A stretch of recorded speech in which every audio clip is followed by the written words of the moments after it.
Yeah.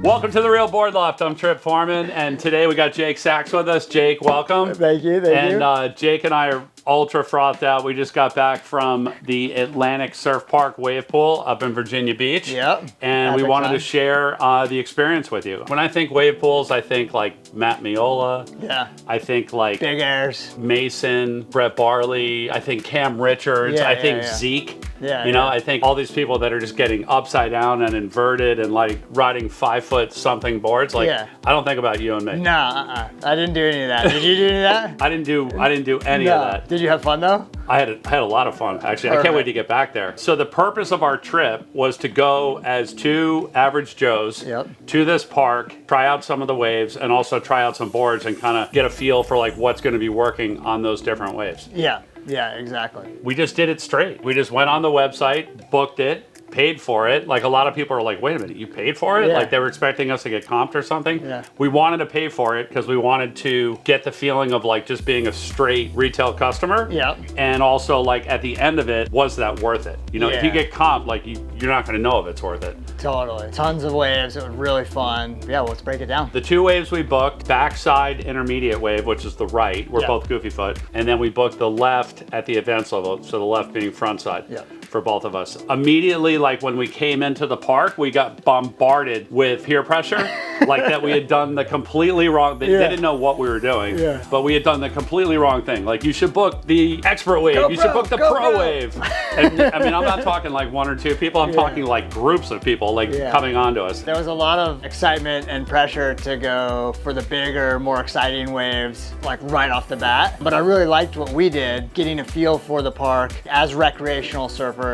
Ride boards that fit the wave instead of like we also watched a lot of people on the expert and pro level get completely worked just because they were a little bit outside of their comfort zone. Really wanted to maximize the experience and maximize the experience for you guys as the viewer to kind of understand like what to expect. Our whole goal of the video is like, hey, is this pool accessible to like average surfers? And like what should you ride with it and like who can have fun? We also rode specific boards for each wave. For the backside intermediate session, we rode mid-links in the 7.2 range. Yours is a 711. 711. Okay, so we went with some bigger equipment, and that wave was tons of fun. There's more waves per set in the intermediate, 5 waves per set as opposed to 4 waves per set in the advanced. Lots of waves coming at you, real easy chip in. These boards went great. This was the 7.2 Valaric Star Cruiser that I rode. First thing I noticed was the curve in the tail mixed with the quad fin setup, and the channels really gave a really good pivot to drop in and do your first turn and set it up. It wasn't loose, but it was really flowy. We watched the pro session right before us, and a lot of those guys were watching our session, and they were like, man, the feedback was, you guys looked like you were having a blast. Like, some of those guys were even like, I wish like I had, they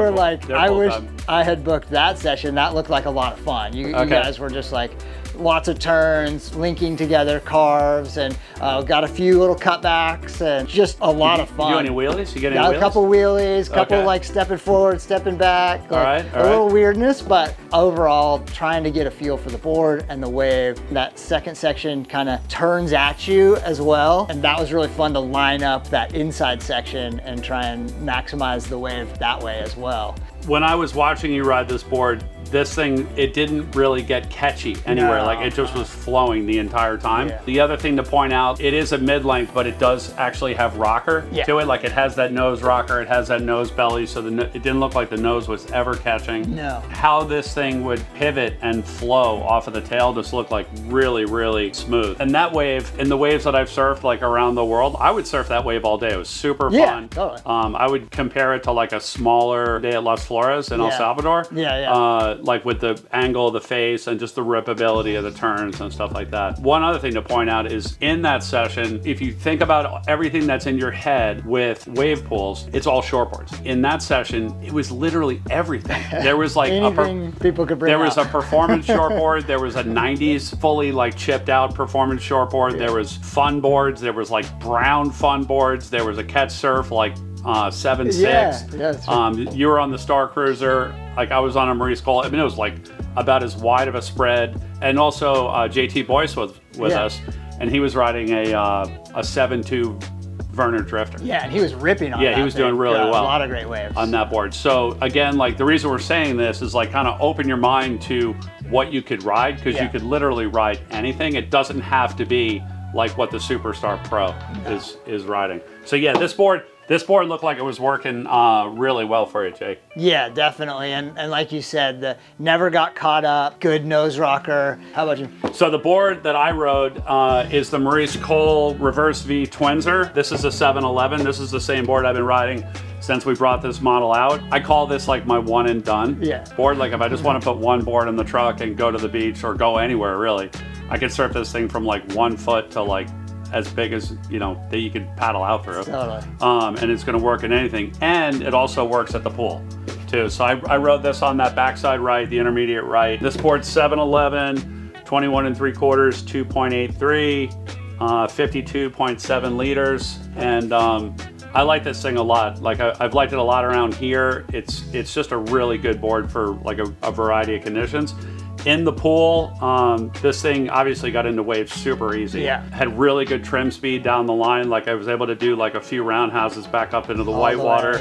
And also like being able to race, like, you know, there was that bend in the wave. Yeah. And then there was almost another wave like around the corner once you got around that bend. Like that little pocket section at the end was super fun too. Like kind of racing and getting around that corner, you got like almost like a bonus wave. Yeah. At the end. Super fun, easy to ride. Started doing like linking turns and like kind of throwing mini buckets out the back and having a you know, just having a good all around time on it. This being longer, it still fit like in the pool. Like I didn't feel like it was too long. All around, I had a really, really good time. And actually I would like really look forward to surfing in frontside. Yeah, as well. Definitely. I saw you too, like toying with the takeoff towards the end and trying to get as far as you could in the pocket and then get the speed burst into the next section and stuff. So with that tail and the link that you had, you were really able to like position yourself just right in the wave to maximize the speed too. So that's something, as you get more comfortable with the wave, you can kind of play with it a little bit more. I think if you have a mid-length or like the right equipment. So. And I mean, and while you're talking about like the takeoff, like one thing to point out is how easy it is catching the waves. Yeah. Because I think like one of the biggest myths out there is it's fresh water, so there's less flotation. So I need to get a bigger board. Like I need to either have like more liters or I need to get EPS to equate like to the freshwater thing. I never found, in either of the boards, I never found like I needed more board. Yeah. When it's your turn, it's your turn. Like you're in a queue, and so there's nobody like kind of like paddling around you trying to steal your wave. When it's your turn, it's your turn. And then there's these numbers like in the right, there's like number 4. Is on the wall, and you just sit next to number 4, start paddling next to number 4, and then you just paddle into the wave. Yeah. And it puts you right in, so there's not like any time where you need to out paddle the wave or position, you know, from out deeper to inside or anything like that. You sit right next to the number and just go. Yeah. Over the course of like wave pool history, I think that's been like the number one question. You know, it's like kind of the number one hang up in people's minds, like, am I going to need a bigger board? Like you could basically just ride exactly what you've been riding. And in some instances, like, so a lot of the people that I've talked to that have a lot of reps on this thing already, they're actually going smaller. They're going smaller, just because of how easy it is and then how much more aggressively they can surf the wave. Yeah. Well, that gets us into the advanced wave, the left, and picking a short board, because we both had a little bit of anxiety going into the short board. Because we haven't really, well, I wouldn't call this a short board, I would call this a shorter board. A shorter board. Right. Like we were pretty comfortable on the intermediate, but as far as the advanced, like in picking the right board and everything like that, I think there's anxiety along with, you don't want to miss the wave, you don't want to pick a board that's too small, but you also want the most high performance board you can use, just because it's an open canvas, you know, and so you want to be able to maximize it. So what did you choose? I chose Christenson hole shot. This is a 6.4. And what do you have? I have the 5.8 Firewire Machado groove. going from that size board down to that size Yeah. board, did you miss any waves? No, not at all. Same here. Yeah. I didn't miss one wave. Yeah. On that wave, like you could definitely get, and also because it was front side too, but it seemed like you could get a lot more aggressive on the turns. Yeah. Just because it was a more vertical face, like Yeah. the waves throwing you back into the ride rather than you having to cut back into the ride. Yeah. And as you go in the advanced session, it gets more and more vertical as the machine progresses.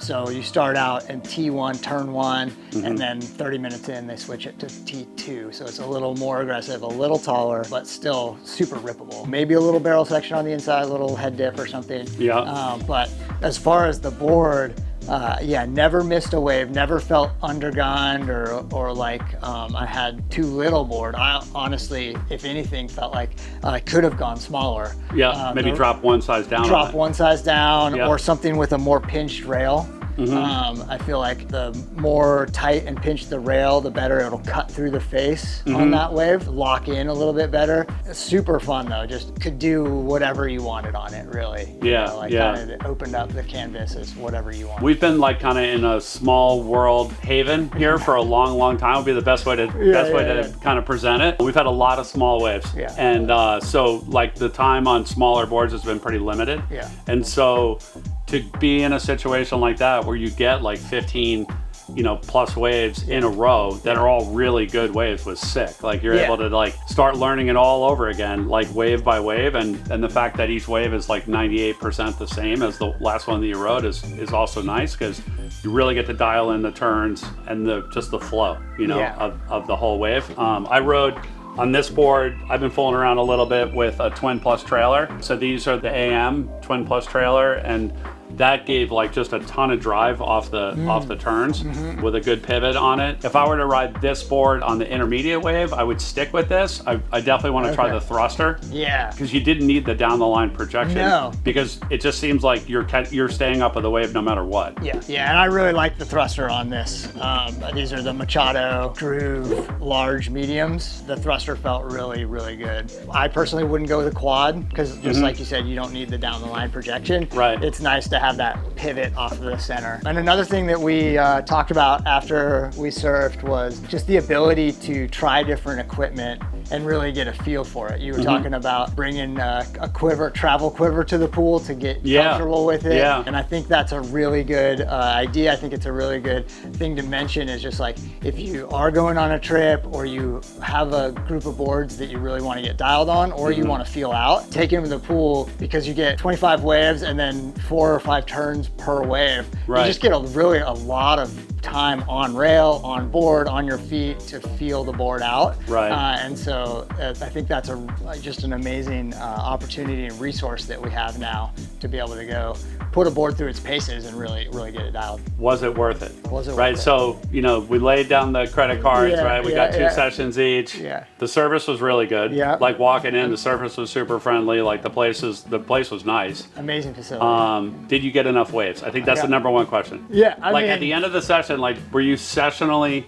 satisfied or were you like still kind of freaking out? I mean, do you ever get enough waves? I don't know. For the 55-minute heat that we served, I felt really good about it. You're basically just lapping it. You don't have to wait in line too long. Every time you get back out to the peak, there's another set coming. And towards the end, I felt really good. I felt like after 2 sessions in a day, my legs probably would have given out on a third. Okay. I was pretty well toasted. But did I want to go the next morning? Yeah, absolutely. Like I was ready. To go. Now, the first session, it seemed like when we were going backside, it seemed like time was going backwards. Yeah. It seemed like we were 2 hours into the session, but we still had 35 minutes to go. I couldn't really figure that one out. Do you think it was because it was our first session ever, or was it that we were backside, or maybe mid-lengthing slowed down time? What was it? My theory is the 5 waves in the set, there's a little bit less time in between each set. Okay. Because there's that extra wave in there. Oh, so on that wave we had one more wave. We had one more wave per set. Okay. And then also just front side versus back side. Like by the time we got to our front side, we were pretty comfortable with it. Yeah, and there